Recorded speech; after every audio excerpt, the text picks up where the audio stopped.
Selamat siang mitra pendengar, Assalamualaikum warahmatullahi wabarakatuh. Seberapa FM PPL Radio Kiri Suara Wonogiri. Di siang kali ini mitra pendengar, seperti yang sudah kita informasikan, hadir untuk Anda 1 jam bersama untuk edisi Kamis 19 September 2024. Dan untuk siang kali ini mitra pendengar, 1 jam bersama Pengadilan Agama Wonogiri. Dan tentunya selama 1 jam ke depan kita akan berbincang seputar Pengadilan Agama Wonogiri. Dan selamat pagi juga kami sapa untuk Anda yang menyaksikan live YouTube-nya RGS Wonogiri. Selamat bergabung dengan kami. Dan untuk Anda mitra pendengar yang ingin berpartisipasi, silakan nanti untuk mengikuti 1 jam bersama di 0273321344, SMS dan WhatsApp-nya di 081393584000. Sementara untuk Anda yang menyaksikan melalui live YouTube-nya RGS Wonogiri, Anda bisa mengirimkan partisipasi Anda di live chat box-nya YouTube RGS Wonogiri. Kami tunggu selama 1 jam ke depan. Dan perbincangan kita di siang kali ini nanti adalah tentang inovasi dan pembaharuan Pengadilan Agama Wonogiri dalam memberikan pelayanan terhadap para pencari keadilan. Sudah hadir bersama kita untuk berbincang selaku Hakim Pengadilan Agama Wonogiri ada Bapak Ahmad Junaidi, Sarjana Syariah. Selamat siang Pak Junaidi. Ya, selamat siang Bu Mami. Kabarnya baik ya? Alhamdulillah baik. Oke. Sekali lagi, Mami akan memandu jalannya dialog 1 jam bersama untuk kesempatan siang kali ini, dan silakan Anda nanti bisa berpartisipasi sekali lagi di telepon, SMS dan juga WhatsApp ya, serta live chat box-nya YouTube RGS Wonogiri. Dan mitra pendengar, Pengadilan Agama Wonogiri setiap tahun atau setiap waktu ini ya selalu berinovasi dalam memberikan pelayanan kepada masyarakat, memberikan pelayanan yang terbaik. Dan tentunya ini bisa dirasakan langsung oleh para masyarakat, para warga yang selalu menggunakan pelayanan dari Pengadilan Agama Wonogiri. Dan tentu satu pembaharuan ini dalam rangka Pengadilan Agama Wonogiri untuk memberikan pelayanan terbaik bagi warga masyarakat.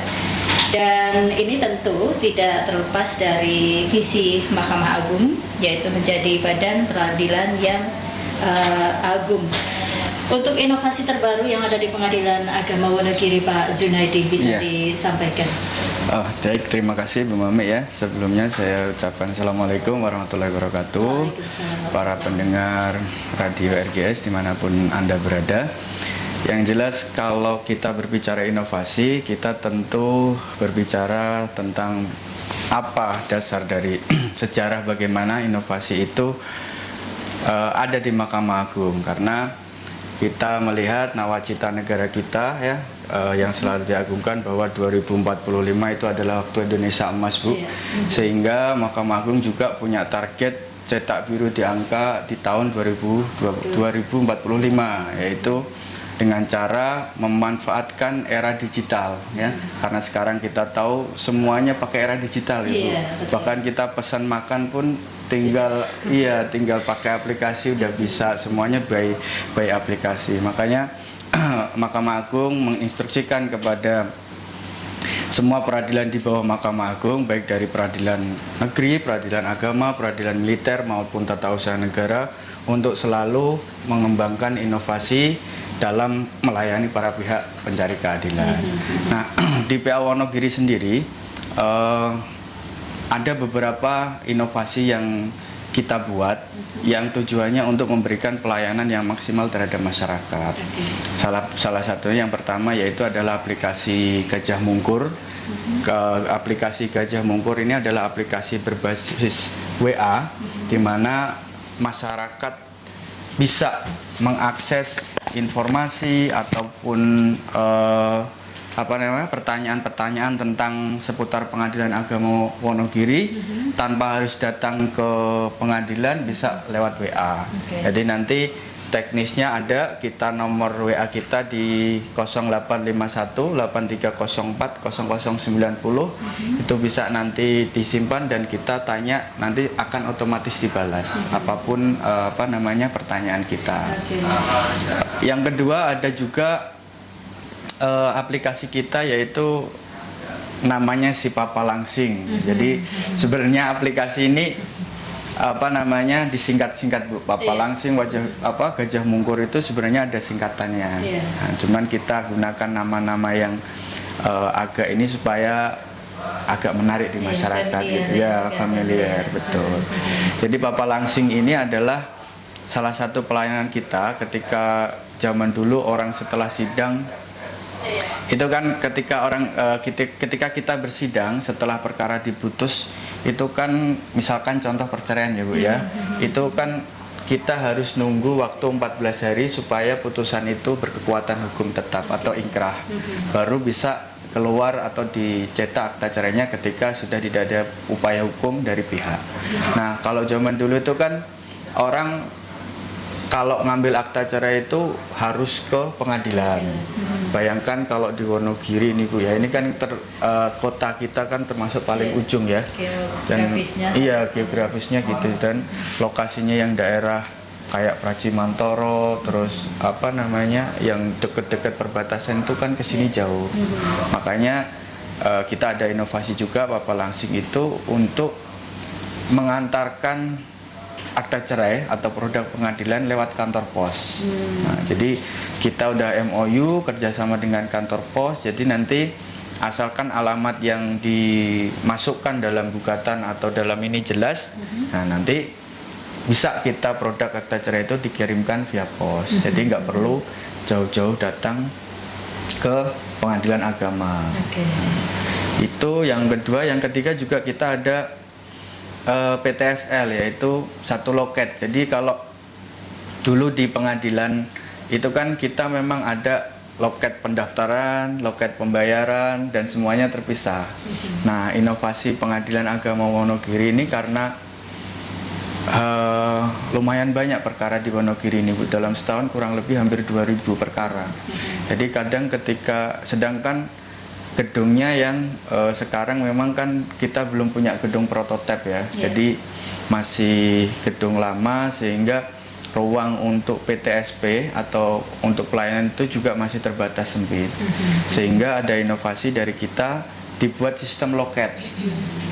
Jadi loket itu satu pegawai kita itu bisa melayani semuanya, dari pendaftaran, pembayaran, sampai informasi, sampai pengambilan produk pengadilan.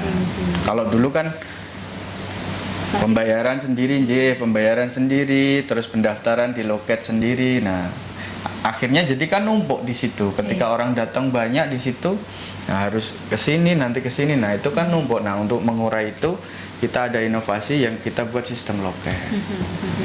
Dari ketiga inovasi yang sudah canangkan ini dari Pengadilan Agama Wonogiri, Pak Junaidi. Mekanisme masyarakat untuk mengakses tiga layanan ini seperti apa? Kalau mekanismenya itu, kalau yang tadi kita sampaikan, yang aplikasi Gajah Mungkur itu kan dia hanya menyimpan nomor yang udah kita sebutkan tadi. Tinggal disimpan di HP, nanti coba misalkan informasi tentang biaya perkara, nanti tinggal ketik aja biaya perkara, nanti akan otomatis ada balasan dari WA ini, itu. WA ya? Iya. By system atau memang ada operator yang standby di sana? By system. Kita ada by system. Jadi informasinya udah by system. Jadi ketika ada yang WA itu otomatis nanti akan dibalas oleh sistem. Itu artinya kecepatan dan keakuratan balasan dari pihak WA mungkin tidak harus menunggu lama gitu. Iya, insya Allah ya. Kalau menunggu pun itu karena kan kita masih server yang masih jadi satu kan, jadi kadang istilahnya kayak ada orang daftar masuk akun, tapi nggak sampai hitungan jam, nggak sampai, paling hitungan menit lah kalau menunggu gitu. Ini di launching sudah lama untuk aplikasi ini? Aplikasi Gajah Mungkur kalau nggak salah tahun tahun kemarin, tahun 2023. Nah, saya ingat saya. Dalam kurun waktu 1 tahun berjalan Yeah. ini antusias warga untuk menggunakan. Alhamdulillah selama kita evaluasi selama setahun ini, kemarin saya nanya juga bagian IT-nya, itu lumayan banyak udah Bu. Bahkan karena kan ya itu tadi yang kami sampaikan bahwa geografis Wonogiri ini kan kalau nggak salah ya Bu, itu kan kabupaten terluas kedua ya di Jawa Tengah. Jadi akses mereka yang jauh harus nanya informasi, sangat antusias. Masyarakat Wonogiri ini saya tanya ke IT udah ratusan itu yang memberikan flashback terhadap aplikasi kita itu Bu. Itu mungkin kalau WA itu siapa sih sekarang orang yang tidak memakai WA ya berkomunikasi. Kemudian mungkin akan lain halnya dengan Papa Langsing ini Pak Junaidi. Papa Langsing di mana ini aplikasi bekerjasama dengan kantor pos ya, untuk pengantaran produk dari pengadilan agama Wonogiri. Nah, ini ada ketentuan kriteria ketika masyarakat ingin memanfaatkan aplikasi ini. Jadi gini, kan kalau Papa Langsing itu kan kita ada MOU kerjasama karena Mahkamah Agung juga ada aplikasi e-court kan, jadi pendaftaran dan persidangan secara elektronik. Jadi ketika alamat yang didaftarkan itu sesuai dengan surat panggilan dan sampai, terus ada nomor email dan nomor WA yang aktif. Nah itu biasanya nanti bisa itu diinformasikan ke kami bahwa pengambilan akta cerainya ini lewat pos gitu. Ya, yang penting alamat yang ditulis dalam surat gugatan kan pada saat ketika sidang kan di surat gugatan itu ada alamat yang dicantumkan kan Bu. Nah, ketika sebelum sidang itu kan kita ada panggilan atau relasi panggilan dari pengadilan. Nah, ketika pengadilan itu nyampe secara otomatis berarti alamat itu kan tervalidasi dengan baik. Nah, kalau udah seperti itu bisa itu nanti para pihak setelah putus kan ada pengembalian sisa panjar ke kami kan. Jadi setelah mereka putus itu kan mereka ke kasir untuk mengambil sisa panjar.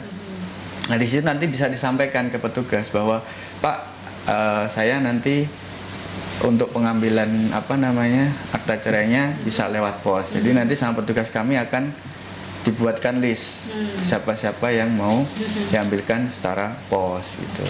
Hanya bayar BNPP kayaknya, BNPP-nya yang jadi yang dibayar. Ada kos yang harus dibayarkan oleh. Ya, pengantaran kos kalau nggak salah berapa? Berdasarkan apa ini Pak Junaidi kalau pengantaran melalui Papa Langsing ini? Maksudnya? Apakah radius atau berdasarkan beban perkara atau berdasarkan apa ini? Kalau kami berdasarkan radius Bu. Radius. Jadi ketika di Wonogiri Kota dengan yang ada di Popelem misalnya, kan jauhnya rentang jaraknya lumayan ini ya. Itu nanti akan berpengaruh pada pos yang harus dibayarkan. Kalau kita MOU dengan pos itu memang kemarin ada ada kesepakatan kita yang jelas antar kecamatan dan sebagainya itu berpengaruh memang jarak terkait jauhnya. Cuman kalau dengan biaya yang ditempuh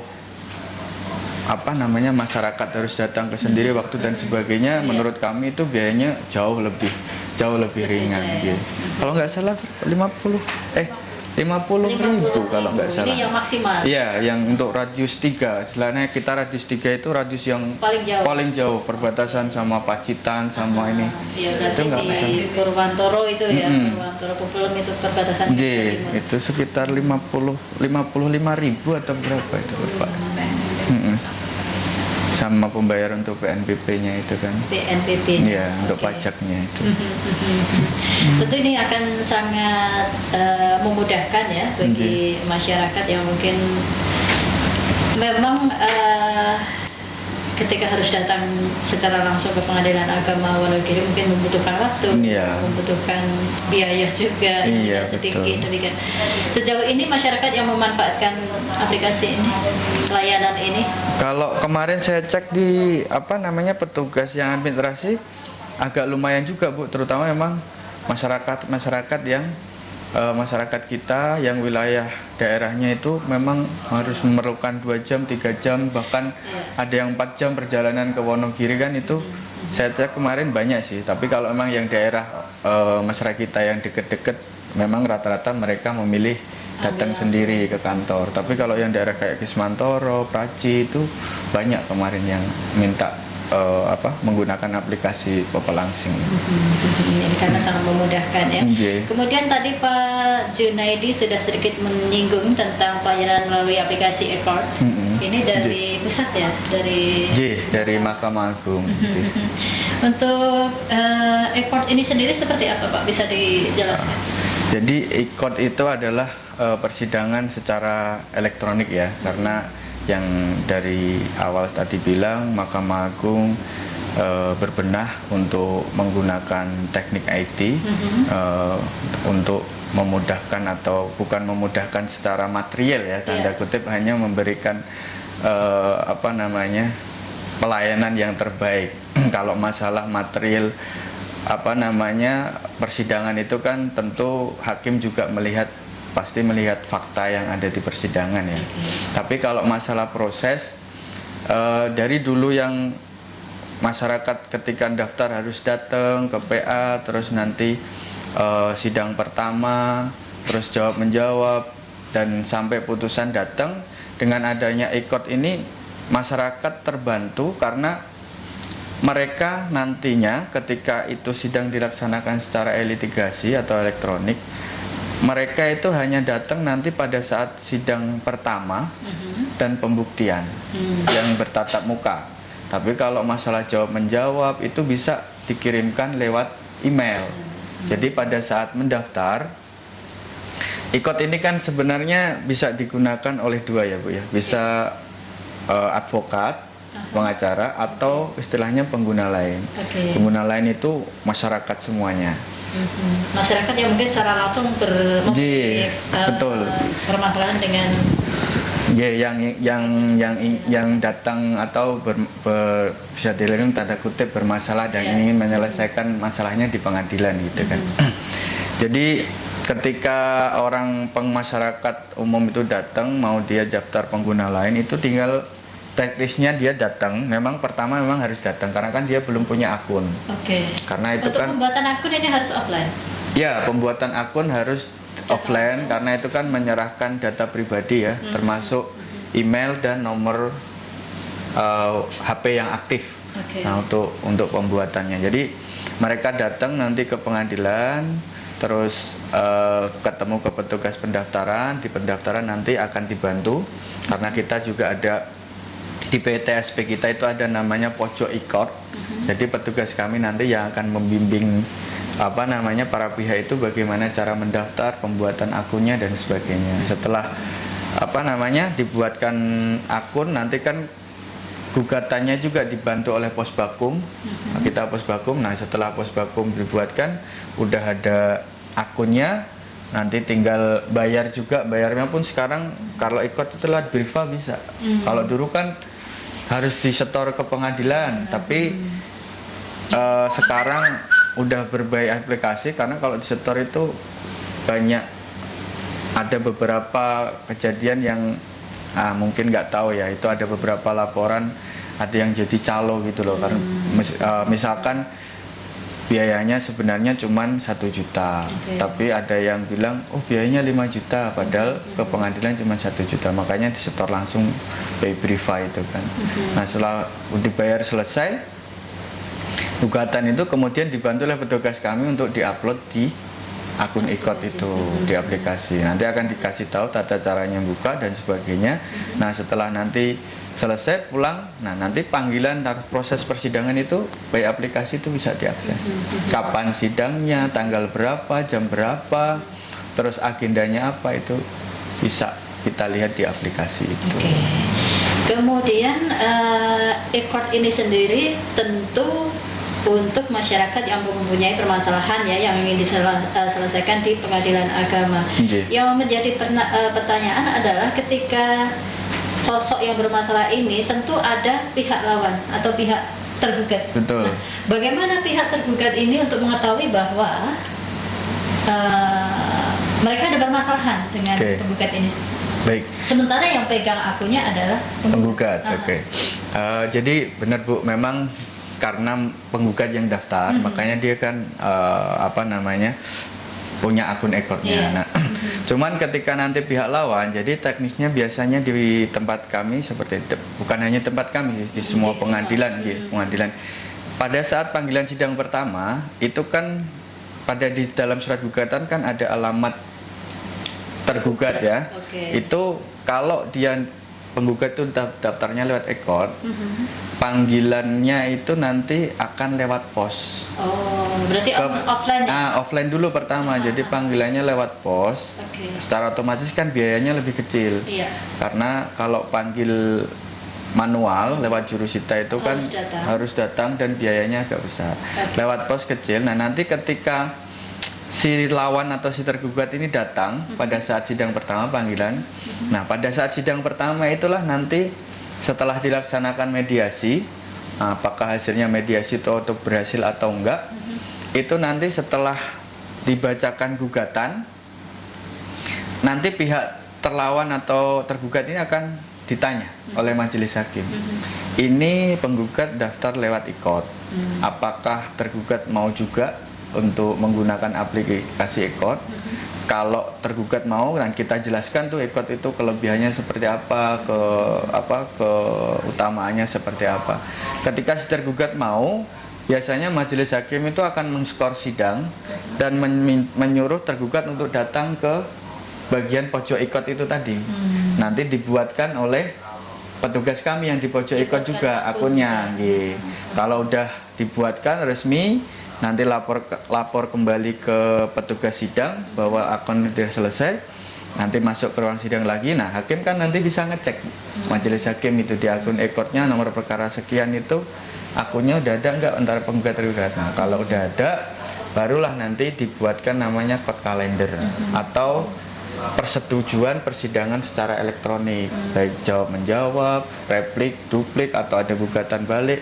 Itu nanti mereka tinggal upload di aplikasi itu, nggak perlu datang ke pengadilan, sesuai dengan court calendar atau kesepakatan yang telah dibuat majelis hakim dengan para pihak di ruang sidang. Misalkan sidang hari Senin, nanti kita disepakati jawabannya di hari Kamis. Nanti untuk repliknya di hari Senin minggu depan, dupliknya di Kamis minggu depan, misalkan seperti itu. Nah, itu nanti akan muncul. Nah, mereka tinggal upload jawaban itu, nggak perlu datang ke pengadilan untuk memberikan ke majelis hakim. Tadi disebutkan bahwa memang ada mekanisme untuk mediasi. Ini berarti dilakukan ketika baru pertama kali datang? Sidang pertama, karena kan di Perma 1 2016 itu kan ketika perkara kontensius atau perkara gugatan yang dihadiri oleh kedua belah pihak, pada sidang pertama itu wajib dilaksanakan mediasi. Ketika mediasi tidak dilakukan, putusan itu bisa batal demi hukum. Jadi wajib dilaksanakan mediasi nanti sebelum proses itu, betul. Oke, kita terima dulu di 321344 untuk yang ingin bergabung. Selamat siang, 1 jam bersama.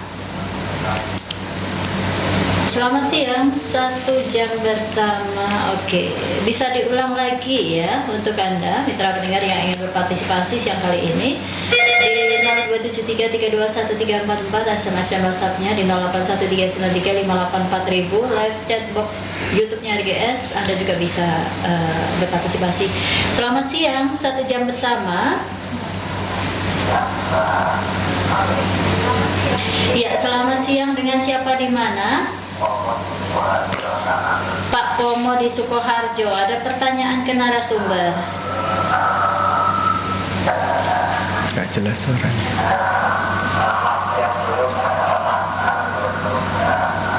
Iya, selamat siang. Iya.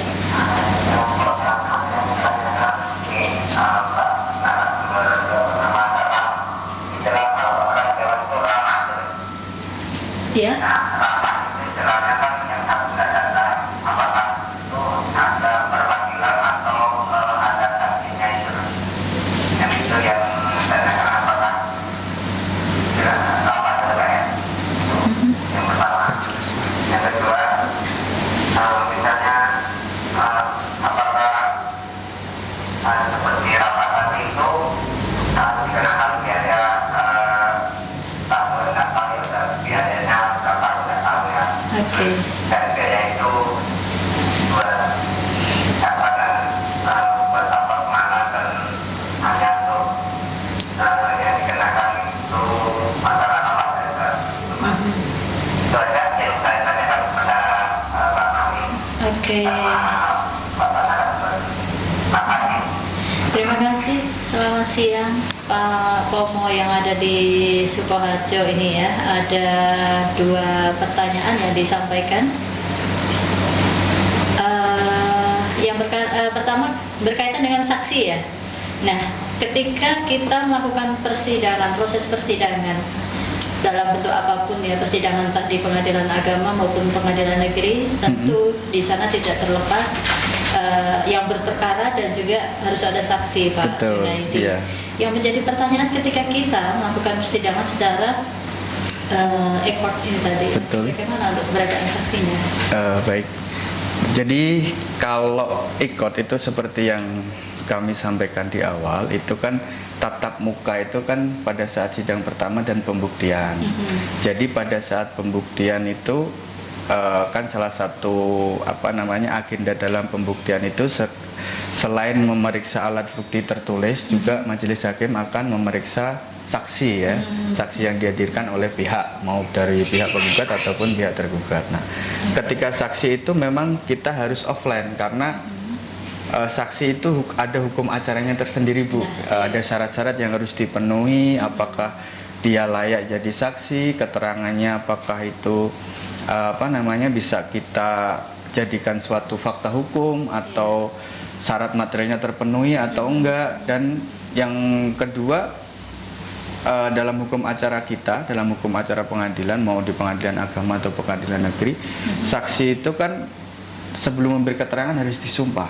Nah, itu makanya saksi itu ya memang kita harus offline. Nah, offline kita periksa, setelah selesai pemeriksaan pembuktian itu kan agendanya kesimpulan kalau perdata. Nah, di kesimpulan itu bisa online juga. Nanti diupload di aplikasi itu sampai ke putusan. Jadi putusan pun nanti nggak perlu datang ke pengadilan. Nanti majelis hakim akan membacakan di ruang sidang tanpa dihadiri para pihak karena dihadirinya kita anggap secara elektronik. Jadi putusan itu nanti kita upload sesuai jadwal yang sudah disepakati. Jadi biasanya setelah pembuktian selesai itu kita tanya, majelis hakim nanya ke pihak penggugat atau tergugat, ada lagi yang mau dibuktikan, misal kalau mereka udah bilang cukup, kita buat code kalender lagi, kesepakatan, nanti kesimpulannya tanggal sekian, terus putusannya tanggal sekian, kita minta waktu untuk musyawarah majelis kan bisa tanggal sekian gitu. Jadi kalau saksi ya tetap harus dihadirkan, harus offline dan harus tatap muka. Kemudian yang menjadi pertanyaan ini Pak Junaidi, proses ketika persidangan itu seperti apa sih prosesnya? Ini terlepas dari jawab-menjawab tadi ya.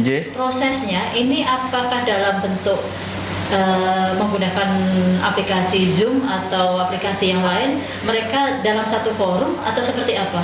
Atau hanya saling menjawab melalui surat elektronik itu tadi?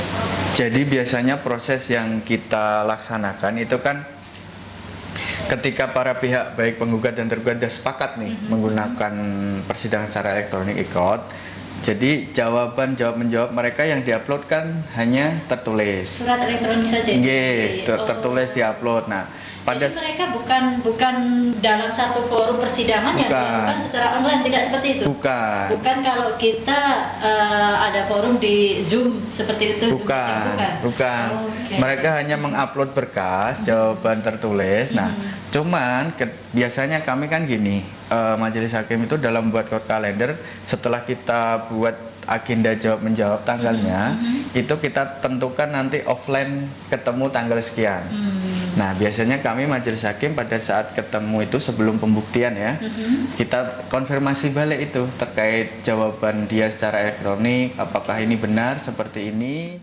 Kemudian apakah ada perbedaan untuk biaya online dan offline?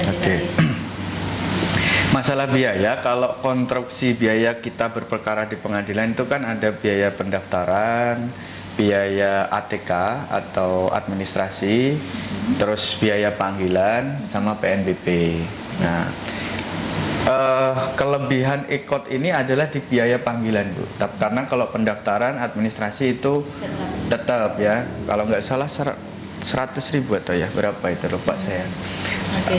Kurang lebihnya sekitar 100 lah, administrasi sama 100.000. Nah, yang membedakan ini biaya panggilan. Karena gini, kalau dipanggil secara manual, itu kan yang manggil jurusita, bukan pos. Jadi kita di Wonogiri ini pengadilan agama dengan pengadilan negeri sudah membuat MOU kesepakatan. Jadi ada istilahnya kita radius. Radius 1, radius 2, radius 3 berdasarkan jarak jauh. Jadi kalau nggak salah itu kalau manual itu radius 3 itu biaya 1 kali manggil itu bisa sampai 375.000 atau 400, lupa saya.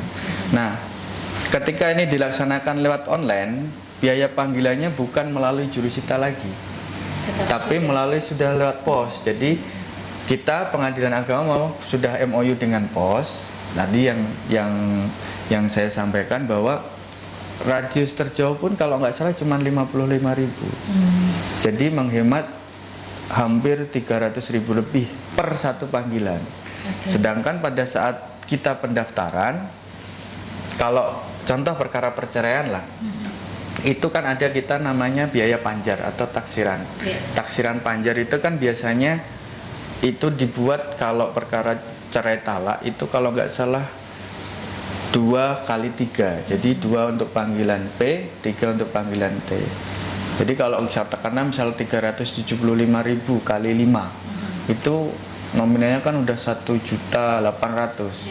Nah, sedangkan kalau e-court kita cuman 5 tapi kali 55.000 kan cuman 250. Jadi selisihnya lumayan jauh. Nah, itulah keunggulan. Kalau secara offline ini ada istilah panjar, Pak. Kemudian untuk ekspor sendiri apakah memang ada istilah panjar atau nanti dibayarkan ketika sudah mau proses itu sudah ada indeksnya sendiri seperti itu? Kalau istilahnya sama-sama panjar, Bu. Panjar ada juga. Panjar aja juga, panjar biaya di e-court itu ada juga. Cuman itu tadi bedanya perkara e-court dengan perkara manual itu biaya panjarnya itu nominalnya itu loh, jumlahnya pasti lebih murah. Karena alokasi yang dihitungkan juga berbeda. Betul. Sesuai radius tetap kan. Oke. Demikian untuk Pak Pomo yang ada di Sukoharjo ya, sudah dijawab Pak Junaidi tadi yang menjadi pertanyaan. Dan masih kita tunggu untuk Anda yang ingin berpartisipasi siang kali ini di telepon, SMS dan juga WhatsApp. Pun untuk Anda yang menyaksikan live YouTube-nya RGS Wonogiri juga kami tunggu untuk Anda yang ingin berpartisipasi. Bincang 1 jam bersama Pengadilan Agama Wonogiri siang kali ini bersama narasumber selaku hakim di Pengadilan Agama Wonogiri Bapak Ahmad Junaidi, Sarjana Syariah, tentang inovasi dan pembaharuan Pengadilan Agama Wonogiri dalam memberikan pelayanan terhadap para pencari keadilan. Akan kita lanjut lagi setelah yang berikut ini. Ya, mitra pendengar, siang kali ini kita masih bersama dalam 1 jam bersama dan hadirkan narasumber kita dari Pengadilan Agama Wonogiri, ada Bapak Ahmad Junaidi, Sarjana Syariah, dan masih ada beberapa menit kebersamaan kita mitra pendengar. Kita bahas mengenai inovasi dan pembaharuan Pengadilan Agama Wonogiri dalam memberikan pelayanan terhadap para pencari keadilan. Untuk tadi sudah disampaikan ya Pak Junaidi, aplikasi-aplikasi yang ada di Pengadilan Agama Wonogiri, kemudian aplikasi yang memang ini general ya, dimiliki oleh seluruh pengadilan agama di Indonesia, yaitu tentang keberadaan e-court. Sejauh ini tanggapan animo masyarakat untuk menggunakan aplikasi pelayanan e-court ini seperti apa, Pak? Baik. Kalau animo saya bisa katakan lumayan di sini dan di atas, karena kemarin saya ngecek di laporan kami itu sekitar hampir 540 orang yang sudah menggunakan mendaftar perkara di PA Wonogiri ini dengan aplikasi e-court. Dari jumlah perkara kita total tahun ini sekitar 1.400-an lah. Berarti Hampir 50% karena memang yaitu tadi kita selalu kampanye bertahap, bahkan kemarin kebijakan hasil musyawarah kami semua sarjana kalau yang para pihak yang notabene sarjana kita arahkan untuk menggunakan aplikasi e-court itu. Nah, nanti pertimbangannya apa ini Pak Junaidi? Kenapa harus bidikannya? Karena gini, karena kalau aplikasi itu kan kita memang menggunakan email ya, email dan nomor WA. Kadang nggak semua pihak ini punya email. Padahal email aktif itu yang harus didaftarkan. Makanya kita bertahap Bu, dari sasaran kita, objeknya dari kemarin itu yang sarjana lah kita arahkan. Nanti ketika sarjana kita arahkannya ke SMA, ke yang lulusan SMP. Jadi bertahap kita mulai sosialisasi ke masyarakat itu, dan kampanye-kampanye pun kita sudah lakukan dari sebelum persidangan dimulai. Kita sudah kampanye lewat media sosial dan sebagainya kita kami. Harapannya kami memang nanti kalau bisa berjalannya waktu itu sekarang kan udah di angka 50% ya. Nah, nanti harapan kami itu setahun atau 2 tahun ke depan itu bisa sampai di angka 90%. Targetnya ya. Iya. Tapi ketika kita melihat angka sekian itu, apakah memang sesuai dengan targetnya tadi? Itu dari sarjana atau justru malah yang sudah senior? Oh itu? gitu. Kalau yang sudah masuk maksudnya Bu, Iya. yang sudah masuk sekarang kemarin kami lihat masih ini sih. Memang dari 500 perkara itu hampir separuh dari advokat, pengacara yang mereka memang sudah punya akun. Di kita kan mereka bertindak sebagai kuasa hukum, jadi bisa mewakili para pihak. Hampir separuhnya memang dari pengacara, makanya insya Allah lah kita minta doanya juga, gencar juga nanti mulai pelan-pelan kita sosialisasi, sehingga harapannya target kami minimal di tahun 2025 itu bisa mencapai di angka 60-70%. Setiap tahunnya naik lah, naik selalu naik. Berjenjang. Berjenjang. Pak Junaidi, kalau kita melihat memang aplikasi ini digunakan ya untuk para pencari keadilan seperti itu ya. Tidak terlepas yang para pencari keadilan ini kadang memanfaatkan jasa advokat. Ini harus memiliki akun e-court. Kalau berdasarkan surat surat edaran Mahkamah Agung untuk advokat itu kita wajibkan.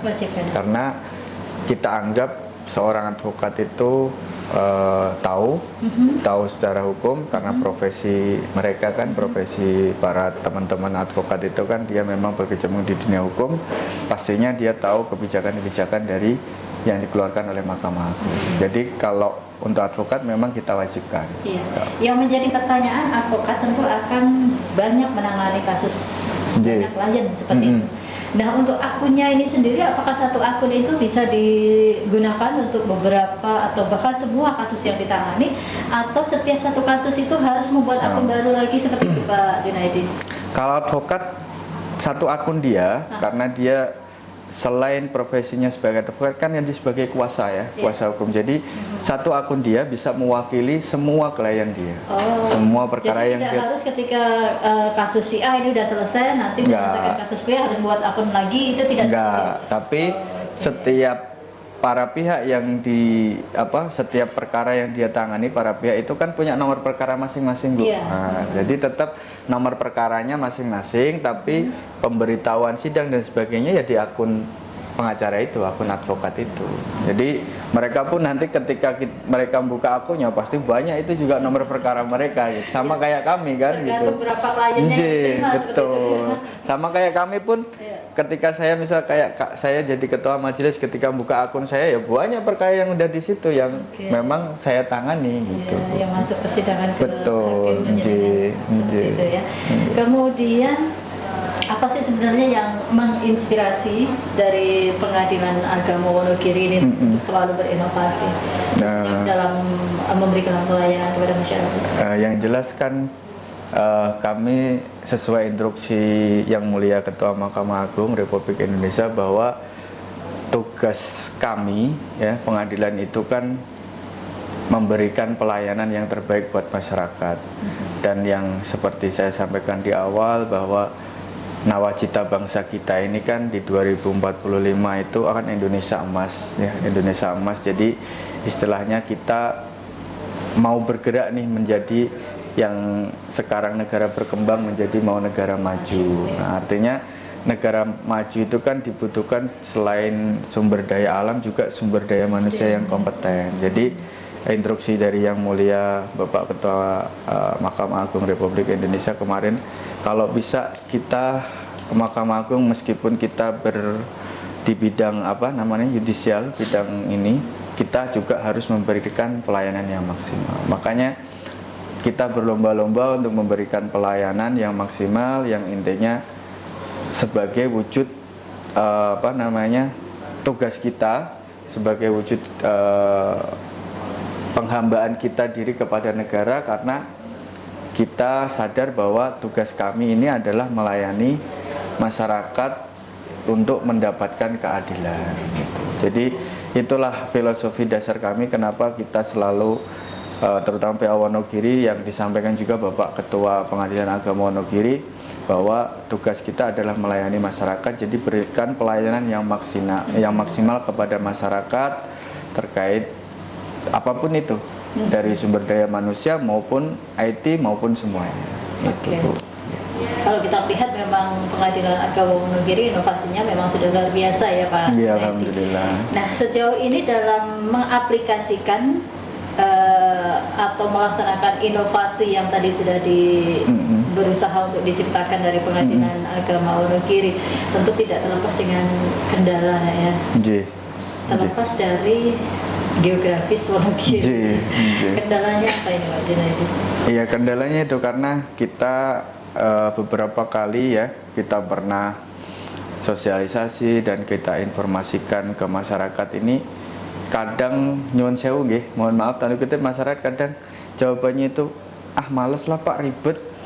Mereka lebih mindsetnya itu kalau bisa itu berperkara ya udah selesai gitu, bayar berapapun selesai. Padahal tujuan kita kan selain memberikan kemudahan itu kan supaya masyarakat juga ayo kita sama-sama yuk bangun SDM kita gitu. Kadang masyarakat ada yang masih berpikiran males ribet. Nah itu kita memang harus sabar seperti itu. Makanya target kita itu kan berjenjang gitu Bu, nggak langsung kita harus tahun depan sekian, enggak, tapi kita lihat keadaan masyarakat Wonogiri kita yang kadang diberikan informasi seperti itu, responnya seperti ini, makanya kita pelan-pelan. Kendalanya ya kadang itu Bu, terus kalau geografis itu pasti jauh, karena kita juga mau sosialisasi ke daerah-daerah juga waktu kita yang belum bisa untuk agenda ke situ gitu loh Bu. Karena keterbatasan waktu sama keterbatasan pegawai sumber daya manusianya juga gitu. Oke. Apalagi kalau dalam satu hari tentu hanya bisa menjangkau satu wilayah saja ya, betul. Karena jauhnya jarak tadi. Kemudian dengan adanya kendala-kendala seperti itu tentu sudah melakukan evaluasi ya. Betul. Ada strategi yang sudah dipersiapkan nanti kira-kira permasalahan ini solusinya seperti apa? Kalau strategi kemarin kita memang sudah beberapa kali melakukan pertemuan ya, terutama dengan pimpinan dari ketua, wakil, Pak Ketua, Pak Wakil. Itu salah satu strategi kita, yaitu pada saat orang mau nunggu sidang itu kan banyak yang hadir di situ kan sebelum sidang itu kan. Kita sampaikan selalu tuh inovasi kita apa, terus anti gratifikasi kita tidak sampaikan itu Bu, bahwa nggak ada di pengadilan sekarang namanya suap-suap itu lagi, udah nggak ada, udah nggak zamannya lagi gitu. Kalau ada bisa dilaporkan. Terus nanti kedepannya mungkin untuk tahun depan kita kan ada program juga sidang keliling Bu. Sidang keliling itu memang ada program tahunan kita. Nah nanti ini sudah berjalan? Kalau tahun ini alhamdulillah sudah, dan sudah sudah habis malah ini anggarannya udah selesai gitu loh. Karena kan kita juga dibatasi oleh jumlah anggaran yang diberikan. Sidang keliling ini nanti berdasarkan pengajuan atau memang ditentukan dari pengadilan agama sendiri? Kalau yang jelas kan kita berdasarkan ada rencana kerja yang udah kita buat, kayak misalkan di tahun 2025 kita sudah buat rencana kerja di titik-titik mana kita akan melakukan sidang keliling. Nah nanti untuk teknis pelaksanaannya memang biasanya sebelum pelaksanaan kita rapatkan dulu. Apakah nanti ada beberapa kadang kalau di sini saya belum tahu ya karena belum pernah. Tapi kalau di tempat kami yang lama itu memang ada beberapa yang tokoh masyarakat atau bahkan perangkat camat atau datang ke pengadilan, Pak, kita mau dong diadakan sidang keliling daerah sini. Nah, itu baru nanti bisa kita agendakan. Terlepas kita memang sudah punya rencana nih, ada rencana bahwa misalkan bulan ini di Praci Mantoro, bulan ini di Kis Mantoro, udah kita agendakan. Dalam range 1 tahun itu berapa titik? Kalau di sini kalau nggak salah 12 apa ya? 12 titik. 12 kalau nggak salah. 12 atau 10. Itu nanti persidangannya juga sama seperti pelaksanaan persidangan di pengadilan. Ya, kita adakan tempat, kita bawa peralatan, kita bawa atribut kita sebagai seorang hakim, kita buat bendera mahkamah ya sesuai dengan di pengadilan. Cuman tempatnya yang dipindah ke sana gitu.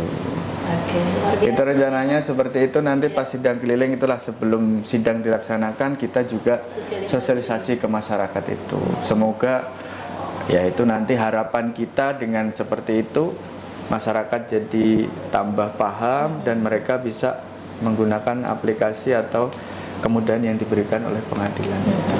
Gitu. Tentunya kemudahan yang diberikan Pengadilan Agama Wonogiri ini harapannya tidak dimanfaatkan dalam artian tanda kutip gampang kok seperti itu ya Pak Junaidi, gampang kok kita cerai gitu ya. Kalau seperti itu. yang saya sampaikan tadi kan yang kemudahan ini dalam arti proses, tapi kalau masalah material, masalah substansinya ya itu nanti tergantung di persidangan seperti apa. Itu karena masyarakat kan mungkin melihatnya gampang kok prosesnya, itu takutnya nanti malah memperbanyak angka perceraian gitu. Oke. Meskipun itu salah satu keberhasilan ya dari pihak Pengadilan Agama Wonogiri dalam menyelesaikan kasus, tapi bukan satu capaian ya ketika angka perceraian itu meningkat. Seperti itu kan Pak Daniel. Kalau harapan kami hakim itu sebenarnya kalau saya pribadi nggak ada orang datang pengadilan malah senang kan Bu. Kita nggak ada kerjaan kan, kita malah senang nggak ada orang. Istilahnya nggak ada orang yang bermasalah di Wonogiri itu kami malah senang. Tapi karena bukan berarti ketika kita menyelesaikan banyak kasus kita dapat reward, tidak ya Pak? Nggak ada. Kalau kita hakim nggak ada seperti itu. Malah justru kalau kita banyak perkara itu kadang kita sedih, aduh berarti banyak orang bermasalah kan. Tapi kalau nggak ada kita malah senang, oh berarti alhamdulillah Wonogiri aman gitu kan. Karena kalau kita melihat ini di Wonogiri lumayan tinggi ya Pak ya, angka perceraiannya setelah Sragen kayaknya. Sragen, kalau wilayah Solo Raya ini Klaten baru Wonogiri memang. Lumayan tinggi berarti. Boyolali juga lumayan tinggi. Oke. Tentu ini dibutuhkan dari upaya dari Pengadilan Agama bagaimana mengurangi angka itu tadi ya, karena sebelum melakukan proses persidangan ada mediasi. Betul, gitu. Itu mediasi wajib kita laksanakan dan kita memang sudah diinstruksikan oleh Yang Mulia Pak Ketua Mahkamah Agung dan Ketua Pengadilan Agama Wonogiri semaksimal mungkin kita upayakan mediasi itu bisa berhasil. Oke, Pak Junaidi, menarik sekali perbincangan kita, tapi ternyata sudah habis alokasi waktu kita dalam 1 jam bersama.